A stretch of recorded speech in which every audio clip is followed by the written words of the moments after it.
മഴ ഒഴിഞ്ഞു നിന്ന സന്ധ്യയിൽ പാറന്നൂർ ചിറ പരിസരത്ത് കവിതകൾ ചാറ്റൽ മഴയായി പെയ്തിറങ്ങി. പൂക്കാതിരിക്കാൻ എനിക്കാവതില്ലേ എന്ന പേരിൽ ചലച്ചിത്രതാരം ഇർഷാദ് അലി കവിതയും വർത്തമാനവുമായി ആസ്വാദക മനം നിറച്ചു.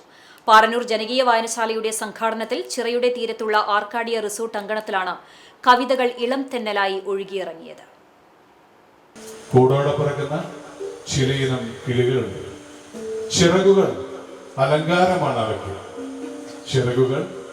അലങ്കാരമാണ്. അബദ്ധത്തിൽ യജമാനനോ അലിവ് തോന്നി വേലക്കാരനോ വാതിൽ തുറന്നു വെച്ചാലും പറന്നു പോകാത്തവർ.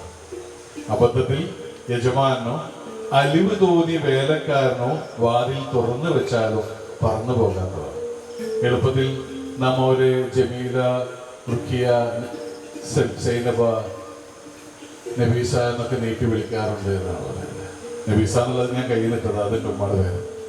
കൽപ്പറ്റ നാരായണന്റെ ആശ്വാസം എന്ന കവിതയിലൂടെയാണ് ഇർഷാദ് അലിയുടെ കലാവിരുന്നിന് തുടക്കമായത്. കവിതയും വർത്തമാനവുമായി പലയിടങ്ങളിലും പരിപാടികൾ അവതരിപ്പിച്ച താരം ജന്മനാട്ടിൽ ആദ്യമായി അവതരിപ്പിച്ച കവിതകളുടെ അവതരണത്തിന് സാക്ഷ്യം വഹിക്കാൻ നിരവധി പേരാണ് എത്തിയത്. മരണത്തിന്റെ സങ്കടവും വ്യഥകളും അനുരാഗത്തിന്റെ പ്രണയഭാവങ്ങളും വരച്ചിട്ട കവിതകൾ ആസ്വാദകരെ കണ്ണീരണിയിക്കുകയും സ്വപ്നാടനത്തിന്റെ ഓർമ്മത്താളുകളിലേക്ക് ആനയിക്കുകയും ചെയ്തു. സാവിത്രി രാജീവിന്റെ അമ്മയെ കുളിപ്പിക്കുമ്പോൾ, ടി.പി. മെറീഷിന്റെ അമ്മ മരിച്ച വീട്ടിലെ അച്ഛൻ എന്നീ കവിതകൾ ഇർഷാദ് പറഞ്ഞവസാനിപ്പിച്ചപ്പോൾ ഉള്ളിൽ ഒരു ചെറു ചൂണ്ട കൊളുത്തി വലിച്ചതിന്റെ നോവിലായി കാണികൾ. കവിതകൾ ഉച്ചത്തിൽ ചൊല്ലുന്നത് മാത്രം കണ്ടും കേട്ടും പരിചയിച്ച ആസ്വാദകർക്ക് തികച്ചും വേറിട്ട അനുഭവമാണ് 1.5 മണിക്കൂർ നീണ്ട തന്റെ കലാപ്രകടനത്തിലൂടെ ഇർഷാദ് അലി സമ്മാനിച്ചത്.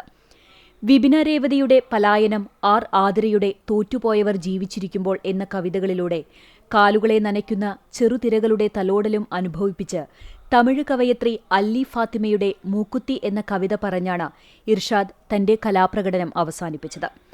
അമ്മ മരിച്ചപ്പോൾ ആശ്വാസമായി. ഇനി എനിക്ക് അത്താഴ ഭക്ഷണം എടുക്കാം, ആരും സ്വൈര്യം കിടക്കില്ല.